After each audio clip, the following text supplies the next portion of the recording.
Dungeons are constantly appearing in the world he lives in. The dungeon cave was created. A dungeon labyrinth has been created. The dungeon of the Tower of Trials had been created. This world is called the World of the Great Dungeon. In each dungeon is hidden a lot of treasures, and only adventurers exploring the dungeons will get riches and glory. However, not everyone can become an adventurer, only a select few can get that chance. The traveler stepped onto the ground with a huge sack over his shoulders. The guard blocked his path and told him that the dungeon in front of him was a dungeon, and only those who had received permission were allowed to enter. "Who are you? A courier?" the guard asked. A round medallion depicting a sack hung on the wanderer's chest. "I'm Dungeon Courier," said the guy with a smile. He had a china rank, his name was Nagi, and he was a courier. The guard scratched the back of his head as he looked at him and remarked in bewilderment that these were very strange times. When the courier came later than the adventurers, the young people had become quite lazy. The group of adventurers sighed heavily. The courier apologized and said it was his first time here, and he was a little lost. The guard asked why he was alone and where were the other porters, since they had paid 50 gold to the Courier Association. Nagi swept up that he was the very courier hired for 50 gold a day. The guard was very angry that only one courier would work for 50 gold pieces. After all, the dungeon they were traveling to needed at least 4 or 5 couriers. Nagi tried to explain himself, but the guard continued to be indignant. How can he alone handle the loot they'll take from the dungeon? There's not even enough for the load they're carrying. The guard got even more angry, and he ordered the courier to go back to the association for the rest of the assistance, or else they would cause the association a lot of trouble. There really was too much cargo for 4 adventurers. There was no way the courier could handle it alone. Nagi realized that such a reaction from adventurers was common. It wasn't every day that you met a courier who charged 5 times as much as usual. But in a case like this, it was useless to explain anything. It was much easier to show what he could do. The guy opened the huge sack he was carrying over his shoulders. The courier easily packed it with all the backpacks the adventurers had. The adventurers watched him with their mouths hanging open. "What did you just do?" one of them asked. With everything packed in a sack, the courier slung it over his shoulders with ease. The adventurers had so many questions. What was it? Where did he get it from? Was it heavy? They wanted something like that for themselves. "It's a magic bag," he replied. The courier apologized with a smile and said that no one else would be able to use this unique bag.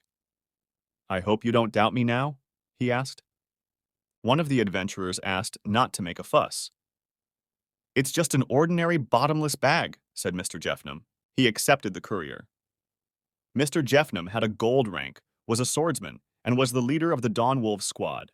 But he warned the courier that he must justify his price and work for 5 men. If he failed to do so, he would be held accountable. Nagi realized that this guy was the leader of the adventurers and looked rather strict. Jeffin gave the command to his men to prepare their gear and set out soon. "It's even better, because I'm a professional," thought Nagi with a smile. For the rest of the sweep of this dungeon, he was ready to fulfill their needs completely. They set off on their journey, and soon they were near the entrance to the cave. Nagi gets a lot more money than other couriers, but the reason is not only because of his abilities. It's all about the adventurer's satisfaction index. Once inside the cave, they lit the torch. The adventurers walked ahead, the courier following them. Adventurers who sweep dungeons face many dangers. After all, there are traps that can appear at any moment. And of course, surprise attacks. At that moment, the goblin trolls and spiders were closing in on them. The adventurers were ready to take the fight. "They're coming!" Jeffin shouted, pointing his sword in the direction of the wicked. They began the battle. One of the adventurers impaled the troll with a spear. The other shot the goblin in the head with a bow. Jeffin fought on his fists. Dungeon sweeping requires being prepared for a lot of surprises, and that means a lot of stress. The fight was difficult, for they had let their guard down. Jeffin reprimanded his men for their inattention, which they were not happy about. On this ground they had a disagreement, and the warriors started an argument. For that very reason, Nagi decided to fill that niche. He knew how to reconcile them and stop the argument. "Gentlemen adventurers," the courier addressed them loudly with a broad smile on his face. He began to untie his sack. Nagi assumed they were hungry from the constant fighting. "I think it's time for a snack," he said. A wonderful odor began to spread through the cave. The adventurers were very surprised when Nagi pulled a plate from his sack, on which appetizingly lay huge chunks of roasted meat on the bone, surrounded by fresh vegetables. They didn't understand where so much food had come from. In the meantime, Nagi had prepared a huge table with all kinds of treats. This was the special skill of the dungeon restaurant courier. The adventurers pounced on huge chunks of meat. There was plenty of food. It was hot as if it had just been cooked. After a week on breadcrumbs and jerky, this meal seemed simply divine to them. They couldn't get enough of the idea of how the messenger bag keeps the food fresh, or maybe it has a cooking function. Smiling, the courier noted that something else was important. That's not the most amazing thing this bag can do. He opened it up again. After a brief search inside, the courier pulled out the water hose. Another special skill of the courier land of eternal bliss. Nagi quickly filled the bathroom for one of the adventurers. The man was perplexed and delighted at the same time. It seemed to him that he was in a hot spring resort, in the middle of a snowy landscape. The view was actually a little different. The bathroom stood in the middle of a dark cave, but the man was impressed. Jeffin was not happy about this development. He didn't understand how one could fool around in a dungeon. He asked for it to stop. Although on the bright side, the baths had already been drawn, Jeffin still gave in to temptation and jumped into the warm water. Yeah, at this rate, they won't even have anything to complain about. Jeffin admitted that they wanted to ditch the association. After all, few people were capable of rendering decent services for 50 gold pieces, and this way they could get their money back. But now it seemed to them that 50 gold pieces was even cheaper for the service they had received. Nagi was amused by this. Warming his hands by the fire, he replied that if he was going to clean up the dungeons, he'd better do it in comfort. Outsiders think that the difficulty of a dungeon depends on strong monsters. But in fact, more often than not, the reason for failure is tension and unexpected factors throughout the process. For example, if you don't eat right, it can lead to indigestion. Or, for example, because of lack of sleep, you may not notice an attack and not be able to dodge it. These stories happen quite often. The couriers in the dungeon are essentially dependent on the adventurers. To get their money, the adventurers must successfully clear the dungeon. Thus, Nagi does his best to help them in this regard. Though he doesn't consider it such an outstanding ability. One of the adventurers laughed a lot. He felt that to call it insignificant was an excessive modesty. Such service was hard to get even from the outside. After such care, you feel a huge surge of energy. You start to feel that you can handle any enemy. The courier was pleased to hear that. The adventurer assured him that he needn't worry about mopping up the dungeon. As promised, the sweep went smoothly. They fought many more of the evil ones. Initially, their team was quite experienced, so they were able to deal with the monsters quickly. The problem arose with the boss. They always behave unpredictably. Jeffin had already prepared his sword. He realized that this boss was very complicated. The leader ordered his team to not give him a second's respite and attack all the time. But the monster wouldn't give up. With his huge clawed paws, he flung the archer away. He, in turn, quickly got up, loaded his crossbow, and shot the monster in the paw. It was a special shot of 7 arrows. Threads of webbing formed between them, which at the same moment chained the paw firmly to the cave wall. Webbing was a special skill of the archer. The monster continued to attack. The man with the shield blocked the blow of the monster that tried to attack them with its tail.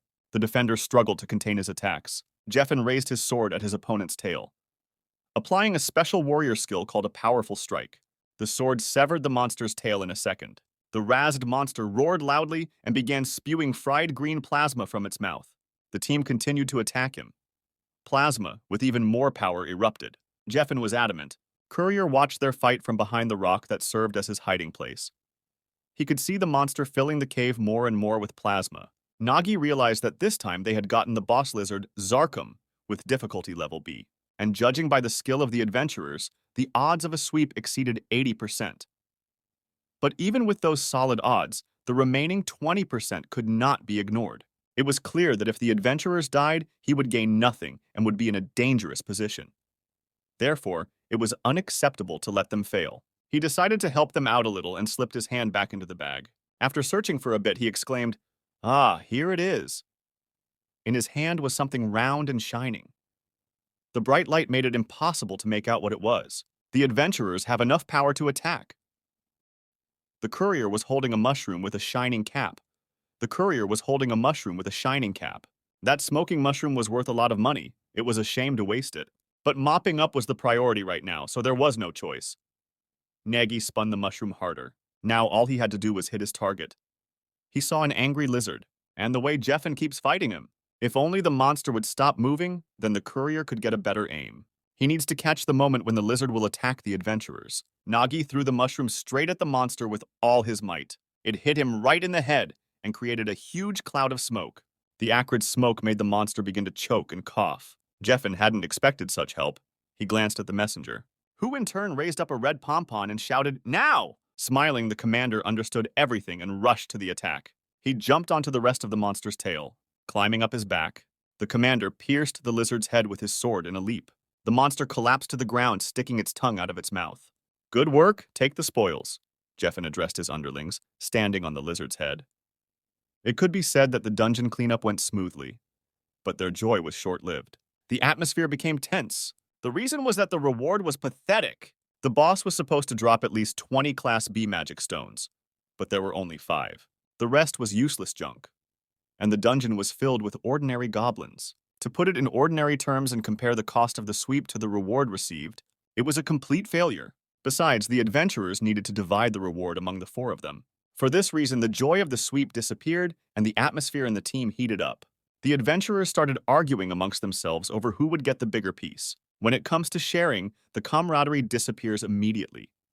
They continued to argue with even more bitterness. Nagi basically didn't care about the problems of adventurers. It didn't concern him. The courier would still get a flat fee no matter how much they made. So before things got too bad, it was time to call it a day. Anyway, they've done a good job. It's time to celebrate. Surely the crew was thirsty for a drink. Nagi was just in time. "Here's a drink for you," he offered, holding up a bottle of liquor. This idea seemed like a very good idea to them, considering how hard a fight they had. Jeffin was pleased that even in this situation he cared about them. He was also particularly excited about the smoke bomb Nagi had thrown at the boss. He felt that meeting with this courier was their greatest good fortune in this dungeon. The boy felt uncomfortable. He felt like he was being overpraised. He decided to clarify that he had only helped a little with his modest skills. But the team was extremely disagreeable to him, because the more they spent time with him, the more he surprised them. They were shocked at how many amazing things coming from his sack the courier had already managed to present to them. It suggested that perhaps there was more treasure in this sack than in the dungeon itself. Maybe in the time the guy's been working as a courier, he's amassed a decent fortune? After all, he is a porter who gets 50 gold pieces. As the commander had already managed to point out, really the biggest luck in this dungeon is meeting him. The warriors no longer looked so benevolent. Now they looked to match the wickedness that inhabited this dungeon. The atmosphere was getting stranger and stranger. The courier was in a very tense state of mind. As he continued to hold the drink bottles in his hands, he felt one of them shattered by a quick shot. Puzzled, he looked around and realized it was an arrow fired by an archer. The only question in his mind was, what the hell? The arrows kept coming one after another. He had to work very hard to dodge their flow. They just kept flying through the air. Utterly exhausted and unable to stand, the porter fell to the ground. "What do you allow yourselves?" he shouted with impotence. "Ah, sorry," the archer retorted. He stopped firing for a short time. He admitted he just wanted to shoot the guy in the head so he wouldn't suffer. Adventurer is a profession where you have to risk your life, and that's true. But is it fair to pay garbage for that risk? They had no personal grudge against him, just that the Seekers needed to repay a debt, which would cause them a lot of trouble if they didn't. Besides, the adventurers didn't think the porter needed that much stuff anyway. They hovered over him like demons. "This is how it turns out," the courier pondered, rising up on one knee. "So true, the job of a dungeon porter does involve a constant risk of death," he thought as he got to his feet. If they killed him and said it was the work of goblins, no one would think to suspect anything strange.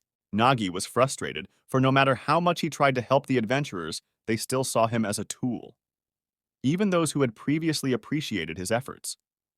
Once the moment passes, they all start looking at him as prey. But he's used to it, so he's not at all surprised by this course of things. He hasn't lost his temper in a long time. After all, in this world, such things are commonplace. In a world where class is defined from birth, each has its own meaning and purpose. A hierarchy of classes in which the courier, the lowest of them all, he is always perceived that way.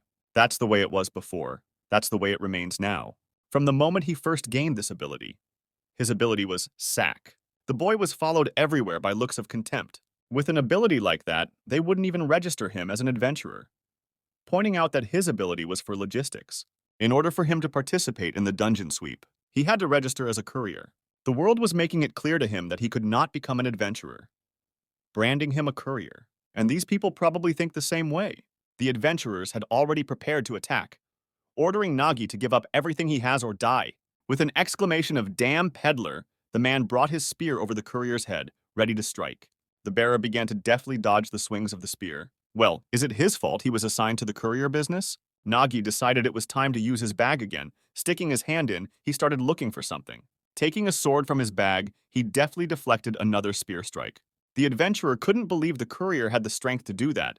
The guy managed to stop his powerful punch. The bearer planted her foot more firmly on the ground and pushed off. In the blink of an eye, he flew upward and swung his sword over the man with the spear, delivering a crushing blow with the hilt between the eyes. The impact was so strong that the man with the spear flipped in midair and fell to the ground. The archer who was watching was furious.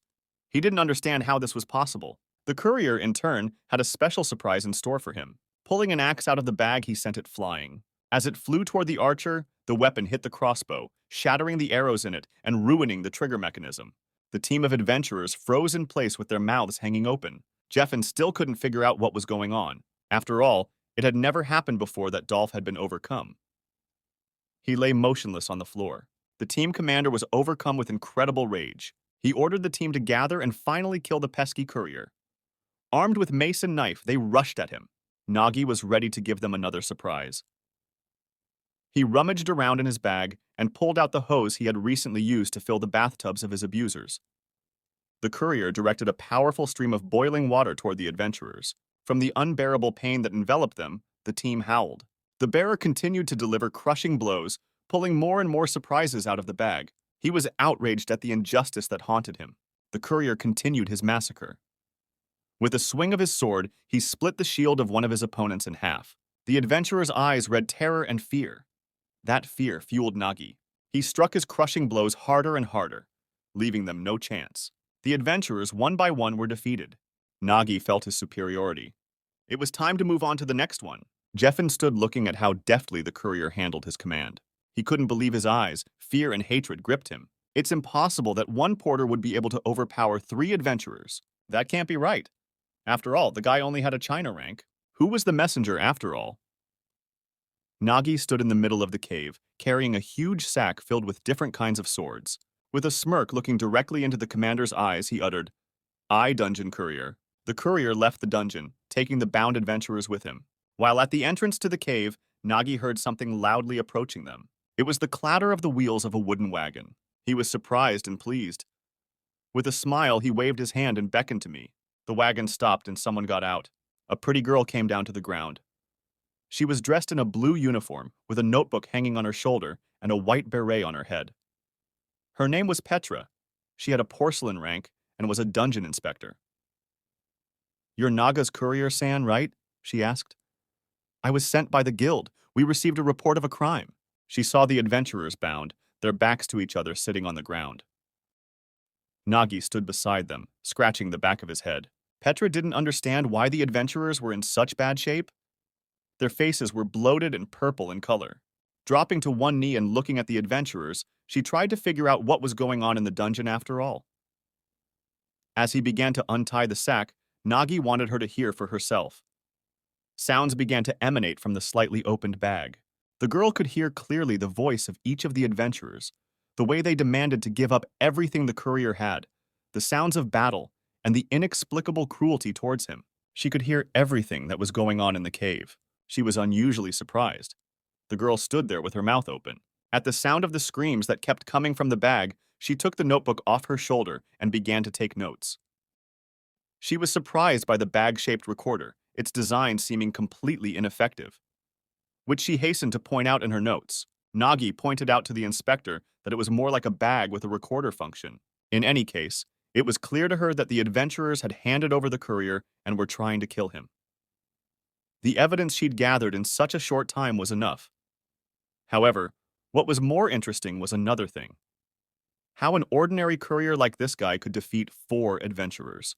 Looking at the state of the adventurers, the girl suggested that they might be poisoned by ash mushrooms. Nagi was unusually amused by this. He was also surprised that she knew about the existence and effects of ash mushrooms. Of course, she knew they were found in this region, just as she knew that eating them caused muscle cramps, dizziness, and a purple tint to the face. With a smile on his face, the courier began to tell me that these guys had accidentally eaten the mushroom stew. It was a stupid accident, just as they were about to attack him. Sudden sounds interrupted the porter's story. The source was Jeffen, and he began to vomit. I think the symptoms were beginning to show. Nagi was lucky, otherwise how would he, an ordinary courier, have been able to connect the adventurers?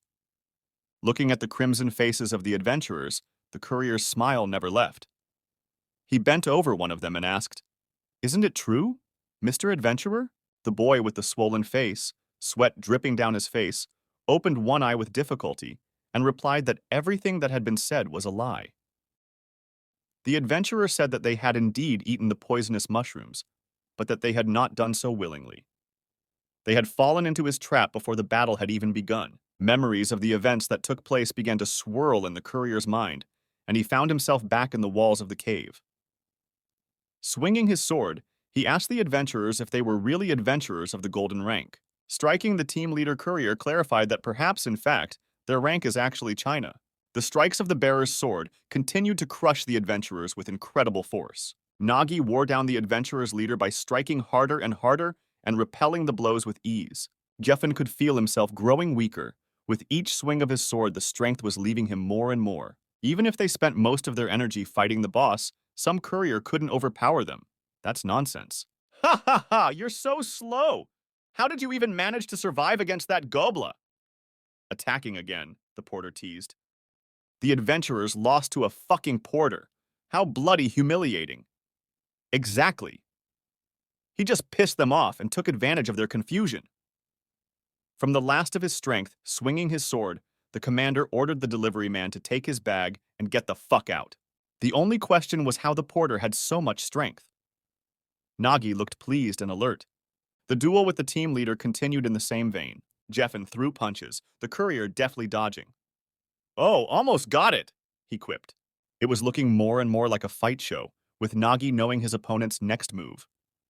The sword was charged with Jeffen's maximum available power, but it wasn't enough to get any closer to realizing the plan to destroy Naga. The Dunge courier wiggled and scoffed while his opponent was perplexed as to how this was possible. In a fit of rage, the blonde focused his strength for another strike. With a sweeping attack, Jeffen was sure he had hit, but Nagi just skipped under the sword like a limbo dance. Jeffen was finally starting to realize what was going on. After all, the reason they lost to the courier wasn't because he was strong. The reason was that they had weakened. Nagi froze in place, looking directly at the commander. A flame blazed in the courier's eyes. The ringleader's body suddenly weakened. He could not understand what was happening to him. He dropped to one knee and held his hand to the ground. He felt like he was going to throw up. He was so sick. "Oh, right, I didn't tell you?" Smiling slyly, the courier began his speech. "You are poisoned," he said, and burst into loud laughter. The food they ate recently had ash mushroom, which is considered poisonous. It not only improved the flavor of the dish, but was also a kind of insurance against vermin such as adventurers.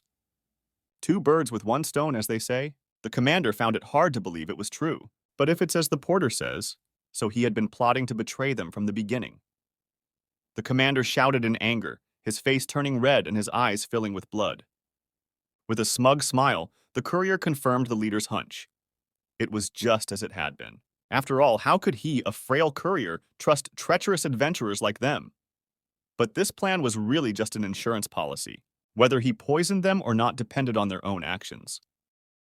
In this situation, the courier used an accelerant to make the poison take effect faster. Nagi admitted that he had planned to give them a drink to completely neutralize the poison after completing the task. However, some idiot broke it. Still, the courier had one more bottle left, even though it happened the way it did. If Jeffen now says that the porter poisoned them, it won't sound credible, so he had to admit that everything Nagi had told the inspector was true. It just so happens that they accidentally ate the soup. After all, a great team can't admit that they were defeated by a courier. If only they hadn't eaten that soup. Perhaps they wouldn't be in such an embarrassing position, sitting tied up at the entrance of the dungeon with swollen purple faces. Trying to explain to the inspector about the events that had happened just before. After listening carefully to everyone, Petra made her decision. The situation was clear. What remained was to transport the criminals. She ordered the guards to put everyone on the wagon. Throwing in the bag on his shoulders, the courier was ready to leave. But the inspector's voice stopped him. Pointing to the wagon with her hand, she offered to give him a ride if he was going to town. Nagi stopped and thought for a moment. He had not expected such a suggestion from the inspector. After a little thought, he asked, "Is it free?" and laughed at the top of his voice. It was a long walk, and the courier was already tired, so he gladly accepted her offer. They climbed into the inspector's wagon and set out on the road. In the wagon, the girl shared that she was very sorry because the porter had to face such an unpleasant incident. Barely he had just arrived in this city. On behalf of the Adventurers Guild, she brought her changes. The guy told her not to worry. Couriers encounter this kind of thing every day. Shoving his hand into the bag, he started looking for something. The inspector understood that, but there was something he should have known. She had seen the porter stick his head into the bag at one point in the search and look for something. Turning toward the adventurers who were sitting in the wagon behind the bars, she explained to the porter that even though this case was not the courier's fault, the guild would not look into such things. The adventurers he captured belonged to the Dawn Guild. This guild is known for its arrogant behavior in the region. If their members are offended, they are sure to retaliate. Shifting her gaze to Nagi, she warned him that he needed to be careful for a while. Suddenly, her speech was interrupted. It had all happened so fast. She stared at the courier in confusion. The girl saw the unknown creature suddenly emerge from the courier's sack. The guy's head was completely in his mouth. She asked Nagi if he was listening to her. In response, she heard his muffled voice, which answered in the affirmative. With a sharp jerk, he released his head from the creature's jaws after all. The boy named the creature Gluttony. Nagi told him not to show his face in public. People get scared when they see him. He started pushing it back into the bag. Not going back, the creature yelled that it was very hungry. This frightened the inspector, and again, taking out her notebook, she quickly began to make a note of the strange creature in the bag. She kept asking the porter what this strange thing was. Smiling awkwardly and scratching the back of his head, the guy explained that there was nothing special about the creature, asking the inspector not to worry. The creature was black in color, had a glowing yellow belly, and pointed ears. At some point, it began to live in his bag, and now it was doing a lot of good for the courier. He helped sort things. Before he showed up in it, it was impossible to find anything there. But in exchange for his work, he eats a bunch of magic stones. Well, after everything that happened in that dungeon, he probably had a lot on his plate. Gluttony kept yelling that he wanted rocks, that he wanted food. The guy broke out into a wide smile, shyly covering his mouth with his hand. Besides, the loot from the dungeon was originally supposed to be divided among the four of them. But because of the incident, the entire award went to him alone. After a little thought, the courier decided to give the creature twice as many magic stones today. That made the little one very happy. He crunched the huge golden stone with pleasure. The girl had never seen creatures feeding on magical stones before. To be honest, other than Gluttony, Nagi hadn't seen anyone else either. But since he wasn't hurting, it could be said to be a mutually beneficial relationship. The guy was becoming more and more smitten with Petra, although it might be more accurate to say that it was the bag that squeezed him.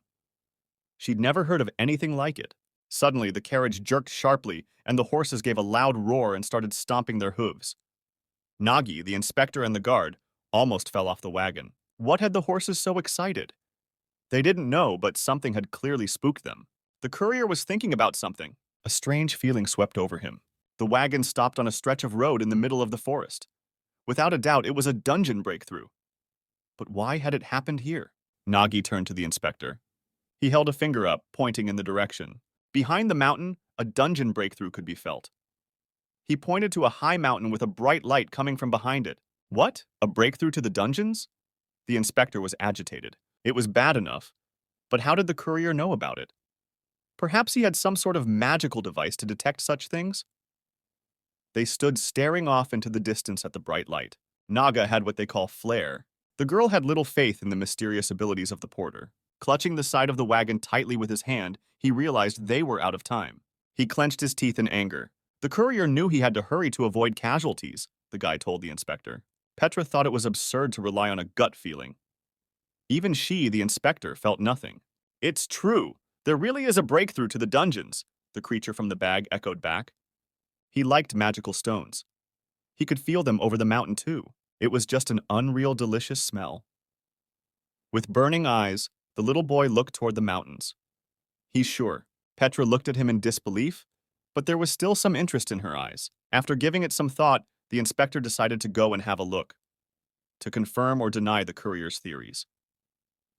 The wagon set off. The bearer and the inspector stood at the foot of the mountain. They watched the whirlwind of flame come from the rift.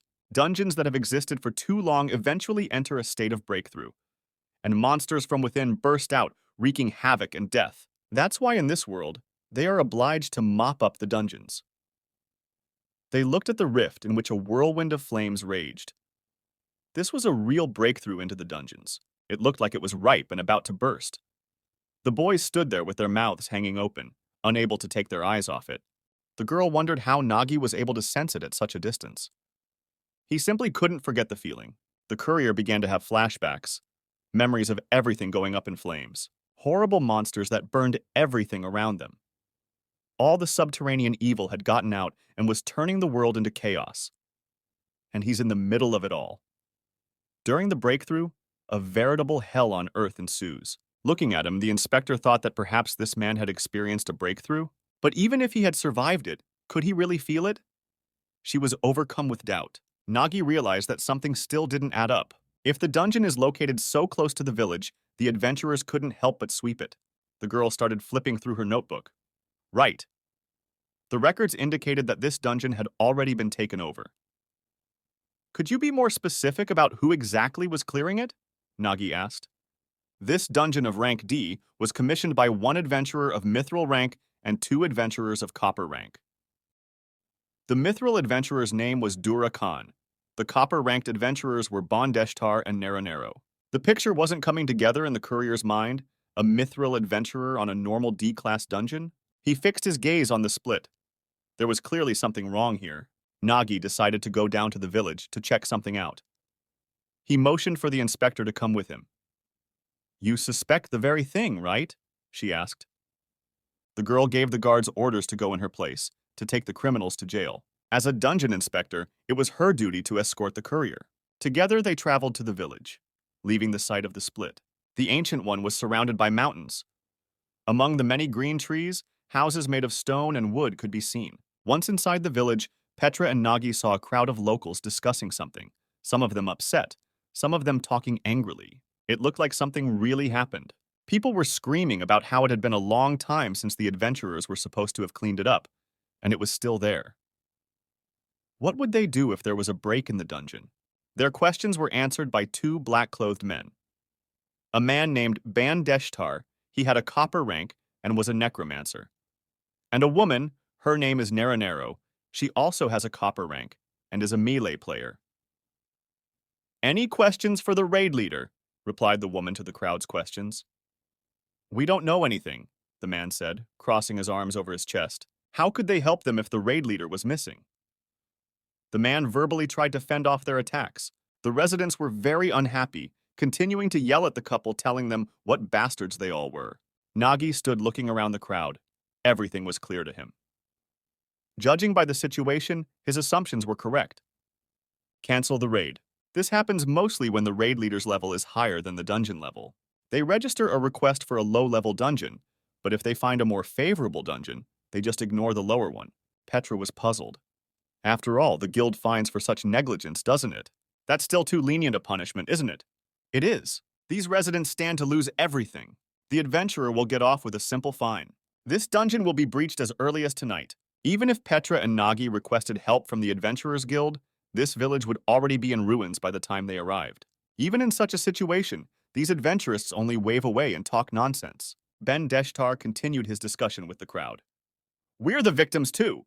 The raid leader is missing and we're left with nothing. The breakout is no longer our concern. Do what you want, he voiced. Shouting at his opponent, he suggested that if he had a grievance, he should file a formal complaint with the guild. They weren't responsible for that, and they didn't have to listen to nasty things from people. Adventurers are not heroes or defenders. Nagi was well aware of that as he watched the squabble. These upstarts who only care about their own gain. Even so, it is the power of adventurers that is needed in this situation.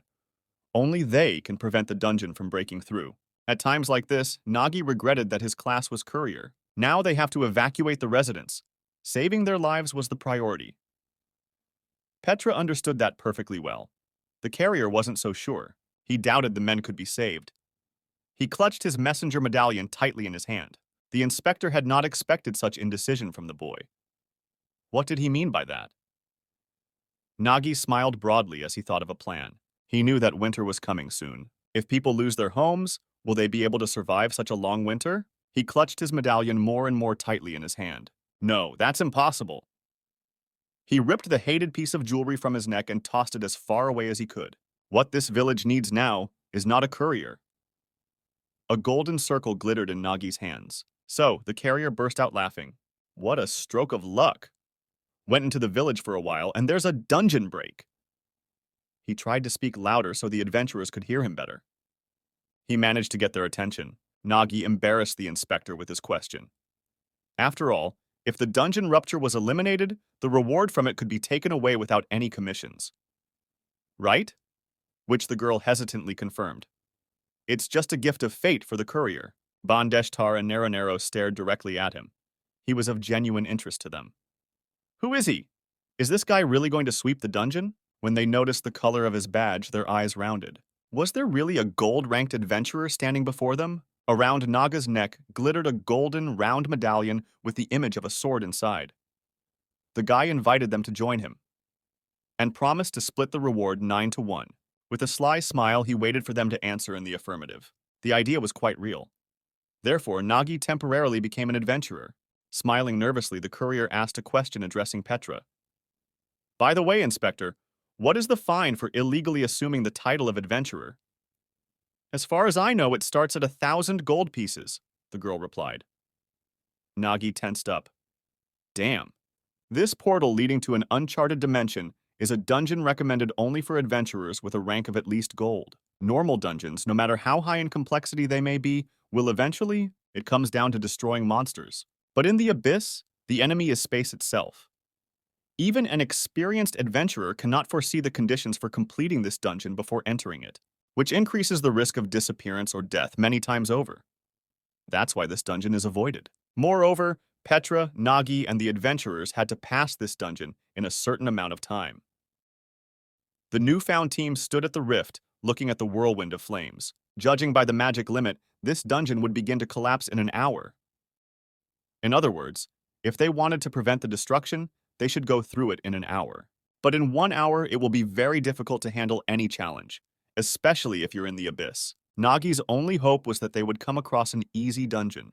They didn't have a second to lose. Without wasting any more time talking, the team headed into the split. Something's happened. The energies are colliding. There was an explosion. A bright flash of light illuminated the whole place. They tried to see something through the bright light. Suddenly, everything stopped. They saw high mountains and rocks floating in the air. It was night outside, and here it was day. It was amazing. The adventurers did not hide their delight. The guy and the girl happily began to explain themselves. This is how the historic first dungeon sweep of the Dungeon of Rising Star Bana Deshtar began, the guy was saying with a smile on his face. Gotta show those guild assholes what's what, the girl answered him. The guy assumed that when the guild saw what they were capable of, their jaws would drop. Having unwittingly become listeners of the adventurers' conversation, Nagi and Petra began to better understand the expression, "In ignorance is bliss," because as soon as Petra saw all this, she thought they were finished. Nagi couldn't disagree with her. The guy decided to stay out of the way of the dreamers and ignore their silly chatter. The flying stones led upwards, straight to a castle located on a stone island high above them. The whole structure is like saying, "Welcome to hell." Looking up, Petra and Nagi thought through their actions. They needed to get to the end in an hour. That's why the courier had lied about being one of the adventurers.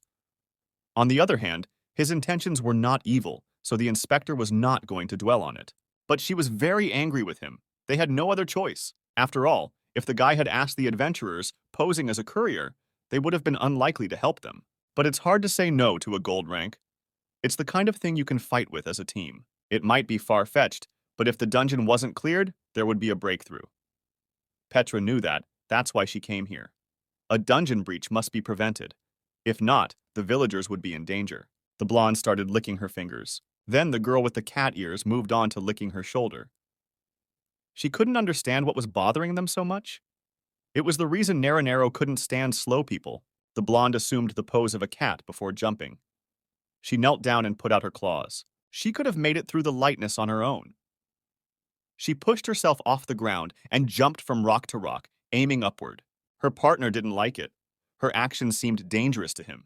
The girl felt a powerful energy begin to constrict her wrist. In a split second, that force began to pull her down. Naranero didn't realize what was going on. Flying down past a pile of rocks, she fell right in front of Bandeshtar. The boy resented it. Just like in the training camp, the girl acted first and thought later. He started to tell her off. Realizing her foolish act, she asked him to stop swearing. How do you not scold her? There could be debuffs or curses in the portals to the abyss. They'd been through this so many times at camp. She was becoming increasingly uncomfortable. Naranero knew that. She had just forgotten a little. The adventurers are right. The inspector raised her index finger upward, forming a small blue cloud. In the portal to the abyss, the first thing to check for is the presence of the curse. To do this, Petra used her special scout skill, detection. Energy formed on the adventurer's wrists. Like shackles, she shackled them with chains. It seemed to be the curse of the dungeon. The team stood bound in invisible shackles. Now they must move together without being separated from each other. Much to Naranero's dismay. It looked like tricks wouldn't work in this dungeon. Luckily, the newfound team had plenty of climbing gear, which was found in Nagi's sack. The blonde cat-eared girl was surprised by his huge sack, holding a climbing hook, the rope of which went deep into the bag. Nagi prepared to try to move forward, one step at a time. One step at a time. This is the key to such spatial dungeons. There's no need to rush to avoid wasting your strength. But you shouldn't slow down too much either, keeping an optimal pace. Then it would be possible to reach the goal. Nagi moved at the head of the team, ordering the others to follow his pace. We shouldn't forget that they were chained together, so the distance couldn't be too great. It was necessary to keep an optimal distance and move forward. The blonde with the cat ears didn't like this arrangement. She thought their leader was walking too slowly. She wanted to lead the group and run ahead. Nagi forbade her to do so. It's better to go slowly but with a well-thought-out route than to go fast and lose time on the way back. I mean, even if you follow the exact route. The problem was that there are always a lot of variables to be found in the abyss, like a huge, winged stone pig hovering in the air. Opening her mouth, she sucked in the rocks that flew past her. Once in its mouth, they began to break into small pieces. The pig ate them with a crunch. This situation seems to be a dead end. Nagi watched the huge unknown monster. Petra decided to look up the answer in his notebook. This monster is called a stone-eating pig. Although it is a strong monster, it is not aggressive unless provoked. The guidebook said that they dwell in places with a lot of rocks. But the fact that they were even found here was surprising. According to the source, it also emits waste quickly. A stone ball flew out from under the pig's tail with an appropriate sound. It eats and excretes waste, thus changing the structure of the dungeon. This dungeon ecosystem is incredible. Nagi was amused by the inspector's satisfied look. It was just her first time seeing it in person. But anyway, they have a problem. The platform they wanted to climb on was completely destroyed. They had only one way left. Throw the hook that was in Naga's hands on the stone pig and attach the rope. But if they miss, they'll provoke her. The stone pig could become aggressive.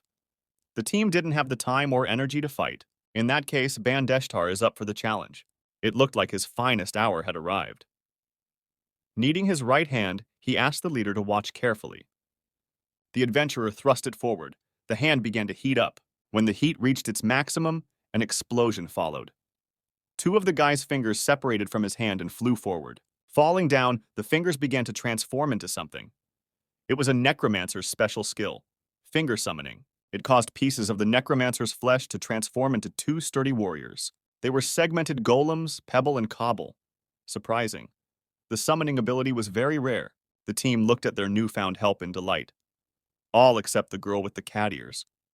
If the summoned creature caught the hook, they could attach the rope without provoking the stone pig. Looking at the golems, Nagi noticed something odd about their behavior. Moving soldiers trembled. The neck of one of them snapped to the side with a loud crunch. They were moving strangely. They were twisting their limbs, bending in different directions. Naranero told the team that in the camp, Bandeshtar was nicknamed Explosive Ban. No one trusted his summoned creatures, because his control over them was mediocre to say the least, and at the end, all of his minions exploded.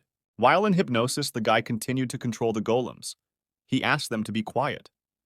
After all, Controlling the summoned creatures is like looking in a mirror and moving the left hand separately from the right.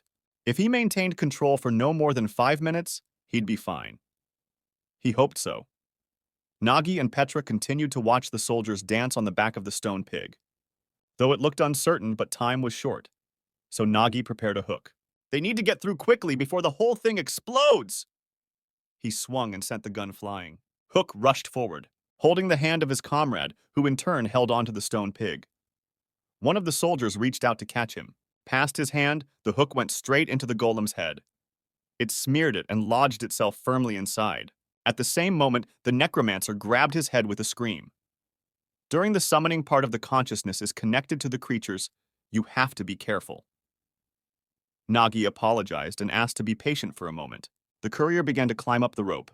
Although it's a very difficult dungeon, they were still a bit lucky. The abilities of the adventurers accompanying them proved useful in this dungeon. The boys were already at their destination. Especially those minions, it will be pretty easy to get through the dungeon with them. At the finish line, the leader sensed something had gone wrong. It had only been 3 minutes, but the hook was slowly starting to leave the soldier's head.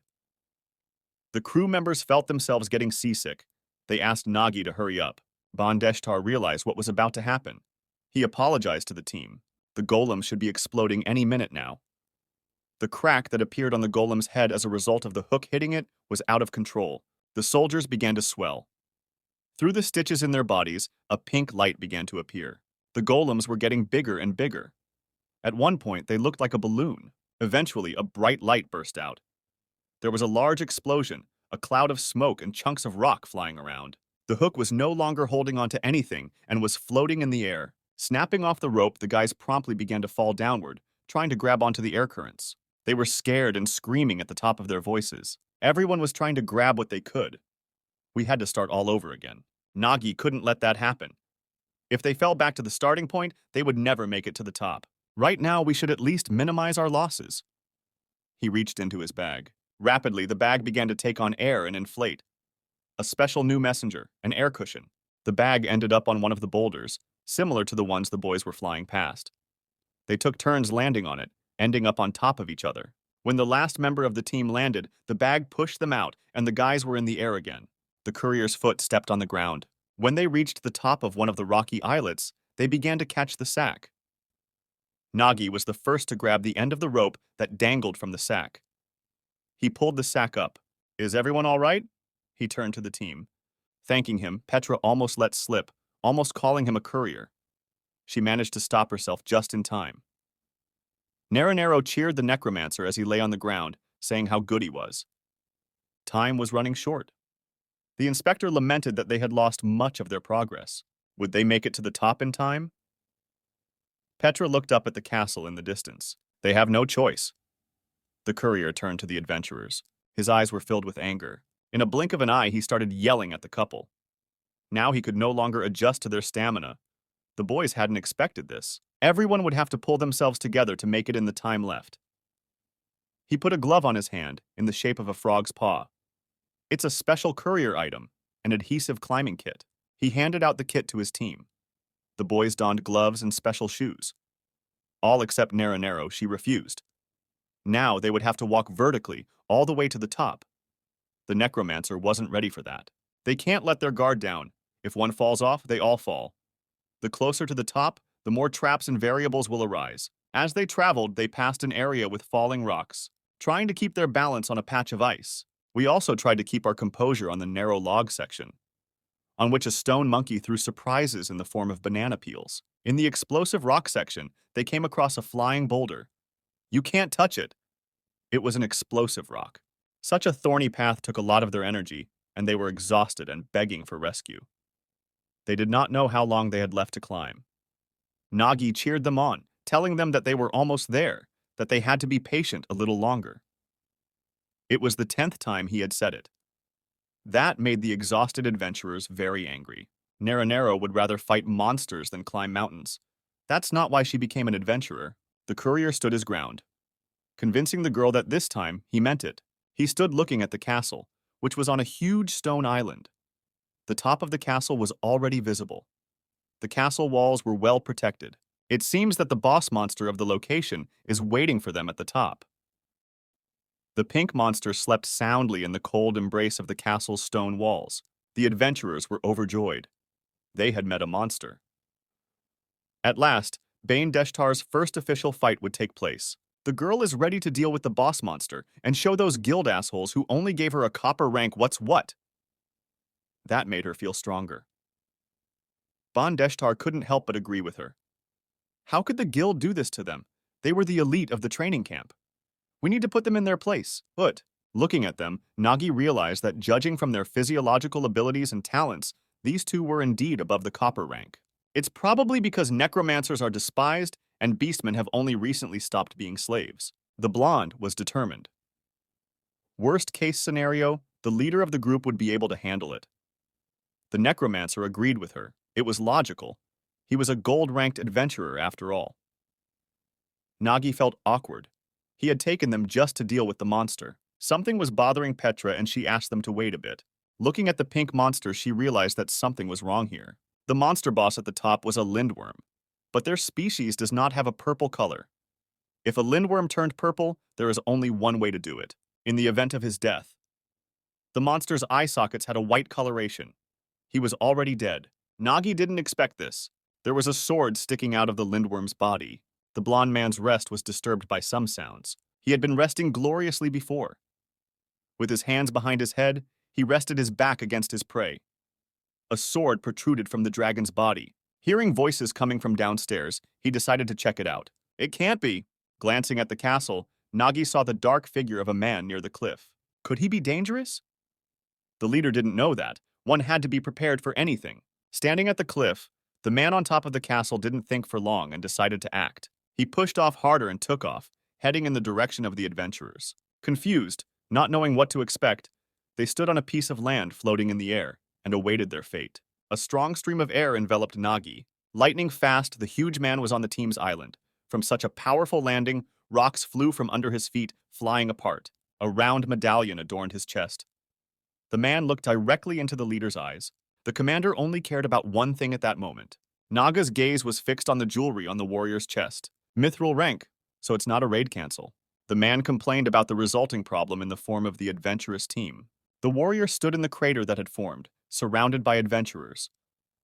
He believed that no one could enter this dungeon. After all, there was going to be a breakthrough here. The man looked down at the confused opponents. Nagi was outraged by this. Sometimes you meet people like this. It would be more accurate to say non-humans who purposely set up a dungeon breach. Why did it have to be so complicated? The big guy had a brilliant idea. The four of them will be presumed dead during the dungeon sweep. That's a great idea. All right, it's done. In this world, people registered in the Adventurers Guild are given a rank corresponding to their abilities. The initial lowest rank is porcelain or off-white. These include dungeon couriers, dungeon miners, guild office workers, and other professions with no combat skills. The next stage is the novice adventurer level, copper rank or copper. This rank is given to those who have at least minimal combat abilities. They are stronger than normal people, but they cannot be relied upon in the dungeon. And the next rank is silver or silver. These are the experienced, skillful veterans. Those who are able to perform their tasks in the dungeon without any problems. According to the guild's statistics, most adventurers belong to this level. Above that is the gold rank or gold. Adventurers who reach this level can lead dungeon clearing squads. This rank is reserved for those who have great talent or a lot of experience. This is the end of the standard adventurer levels. But sometimes, you can find those units that belong to the elite of elites. Mithril rank or mithril. People refer to adventurers who have reached this level as gods who have risen above the human race. Only those who surpass the limits of human understanding can reach this level. The warrior stood in the crater that had formed, surrounded by adventurers. He thought that no one could enter this dungeon. Nagi felt uneasy. Drops of sweat dripped down his scales. The large warrior had such a crushing aura. The leader felt uncomfortable just looking at him. Just by looking at him, it's clear that even the four of us can't beat him. He radiated incredible strength and power. There was something devilish, sinister in his eyes.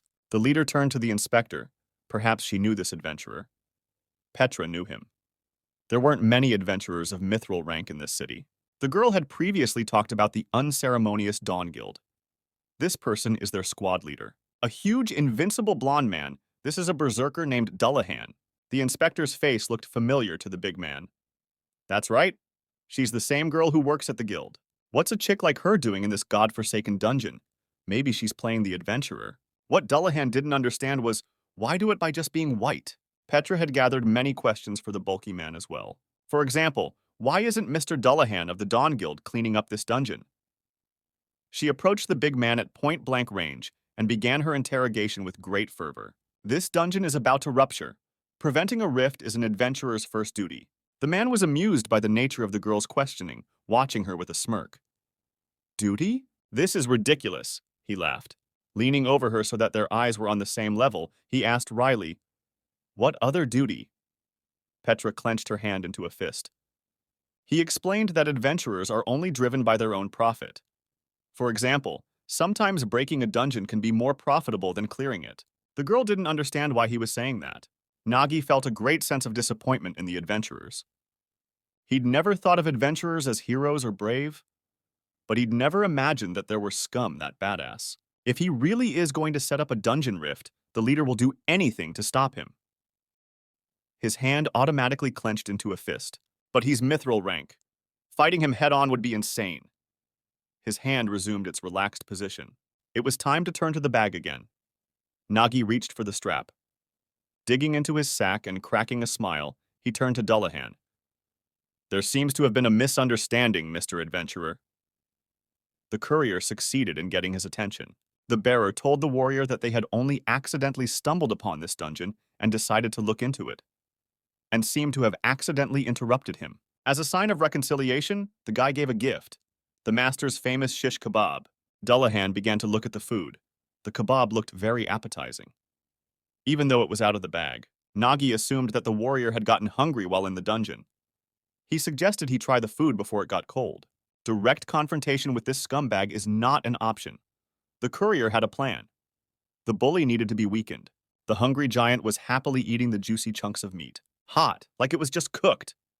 It was extremely delicious. The man ate it with great speed, stuffing both cheeks. The warrior didn't hide his delight. The kebab was really incredible. The meat is cooked evenly and the shrimp is cooked perfectly. You can kiss the courier for such deliciousness. Dullahan could eat as much as he wanted. That's what it took to make him eat as much as he could. The kebab had been prepared especially for him, according to a special recipe. Nagi chuckled to himself. Suddenly, the warrior's hand came down on the courier's shoulder, squeezing it.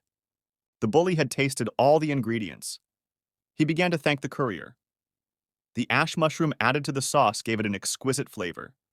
It was delicious. Did Nagi really think such a cheap ploy would work? The courier wasn't ready for this. Shit, it's all gone. Dullahan brought his fist up over the porter. He was going to thank him properly for the treat. A powerful blow followed to the head of the cook. It was so strong that Nagi flew off the stone platform and promptly began to fall downward.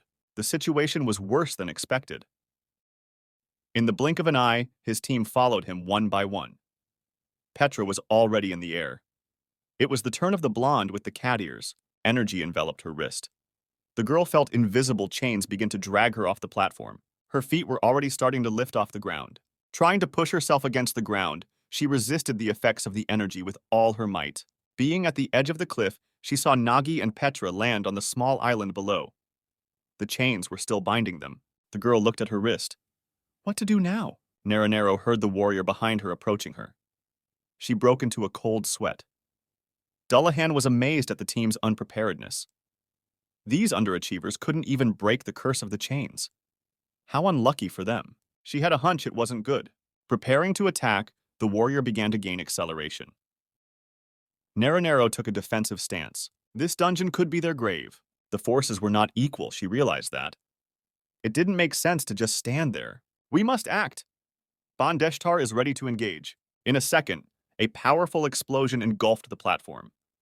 Everything was flooded with bright light, and a column of smoke rose upwards. The clouds of smoke were so thick that it was impossible to see anything through them. Dullahan stood motionless, staring into the thick clouds, giving them time to dissipate. A pathetic, summoned spirit appeared in front of him, with the necromancer and the blonde behind him. Does this undertrained necromancer think he can handle a mithril-ranked adventurer? Bondeshtar remembered something. After all, this warrior was the group leader who had agreed to participate in the dungeon, and then just didn't show up. The thug stood with his arms folded across his chest. He too realized what his opponent was. A fool to venture into this despised dungeon. That's funny. Dullahan looked at them, rubbing his chin.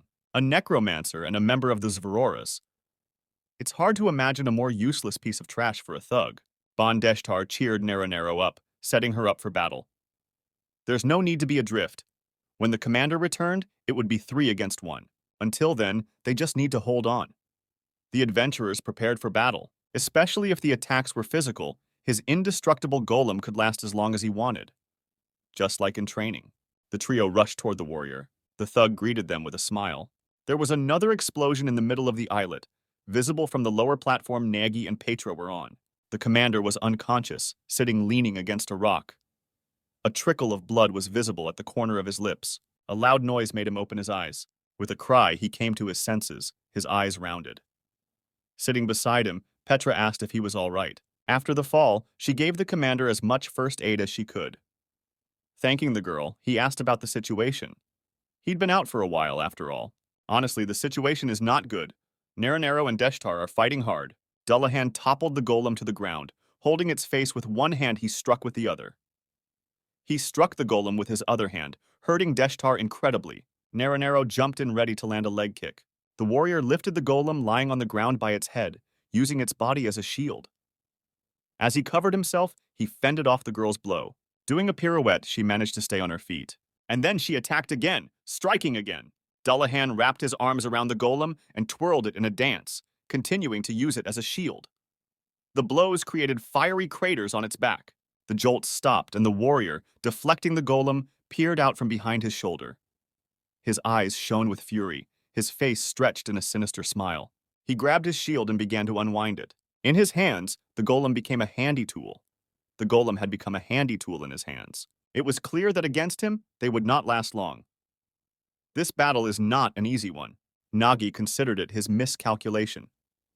It should have been foreseen that the poison might not work on an adventurer of the mithril rank. Petra was alarmed by the information about the poison's use. The leader asked the inspector to elaborate on the thug. If he had mithril levels, he must have been known in various circles. Petra confirmed it. It is said that he is unrivaled in melee combat among mithril-level adventurers. He has considerable experience in clearing dungeons.